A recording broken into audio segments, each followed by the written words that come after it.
The Book of the Prophet Isaiah chapter 2. Reading from the King James Version of the Bible. The word that Isaiah the son of Amoz saw concerning Judah and Jerusalem. And it shall come to pass in the last days that the mountain of the Lord's house shall be established in the top of the mountains, and shall be exalted above the hills, and all nations shall flow unto it. And many people shall go and say, Come ye, and let us go up to the mountain of the Lord, to the house of the God of Jacob. And he will teach us of his ways, and we will walk in his paths. For out of Zion shall go forth the law, and the word of the Lord from Jerusalem. And he shall judge among the nations, and shall rebuke many people. And they shall beat their swords into plowshares, and their spears into pruninghooks. Nation shall not lift up sword against nation, neither shall they learn war any more. O house of Jacob, come ye, and let us walk in the light of the Lord.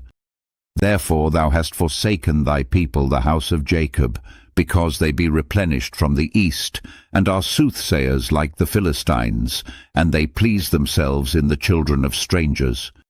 Their land also is full of silver and gold, neither is there any end of their treasures. Their land is also full of horses, neither is there any end of their chariots. Their land also is full of idols.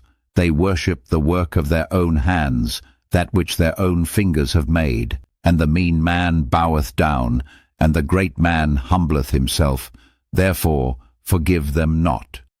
Enter into the rock, and hide thee in the dust, for fear of the Lord, and for the glory of his majesty. The lofty looks of man shall be humbled, and the haughtiness of men shall be bowed down, and the Lord alone shall be exalted in that day. For the day of the Lord of hosts shall be upon every one that is proud and lofty, and upon every one that is lifted up, and he shall be brought low.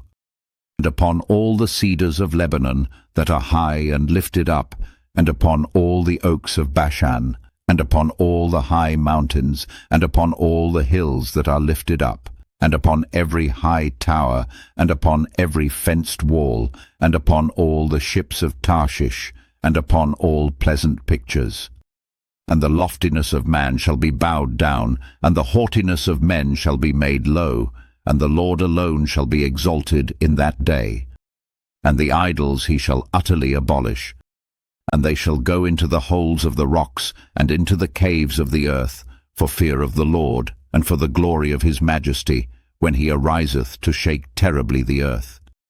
In that day a man shall cast his idols of silver, and his idols of gold, which they made each one for himself to worship, to the moles, and to the bats, to go into the clefts of the rocks, and into the tops of the ragged rocks, for fear of the Lord, and for the glory of his majesty, when he ariseth to shake terribly the earth. Cease ye from man, whose breath is in his nostrils, for wherein is he to be accounted of? This concludes the book of the prophet, Isaiah chapter 2. God bless you with love and abundance.